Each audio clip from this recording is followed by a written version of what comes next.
বন্ধুরা, good morning. আর আজকে হলো সানডেতে কী কী রান্না করছি সেটাই তোমাদের দেখাবো। আজকে একটু স্পেশাল করছি। আজকে হলো ফ্রাইড রাইস আর চিকেন কষা করছি। এই যে আমার প্রায় চিকেন হয়ে গেছে। চিকেনটা এখন কষাচ্ছি, এখনও কমপ্লিট হয়নি। পুরো কমপ্লিট হলে তোমাদের দেখাবো। অ্যাকচুয়ালি একটা কাজের মধ্যে ব্যস্ত হয়েছে বলে পুরো ভিডিও করতে পারছি না। আমাদের গপু দেখবে কী করছে, আমি পেঁয়াজ কেটেছি, সেই পেঁয়াজ কোথা থেকে খেয়ে খেয়ে কী করছে বলে তো। এই দেখো, কী করছিস তুই?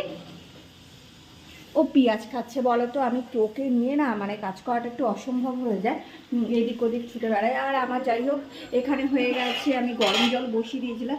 আর আমি একটু অন্য অন্য টাইপের করি ফ্রাইড রাইস। চলো রিভিউ তো দেবোই কেমন হয়েছে। একবার আমি করেছিলাম, খুবই ভালো হয়েছিল, টেস্ট হয়েছিল। আর এটা হলো সেকেন্ডবার করছি। চলো, আর ওকে টিভি চালিয়ে দিয়েছে, একটু টিভি দেখবে, কিন্তু সেই ছেলে টিভি দেখছে না। এই দেখো কী করছে, এখানে বসে বসে ওখানে বসে বসে নাটক করছে।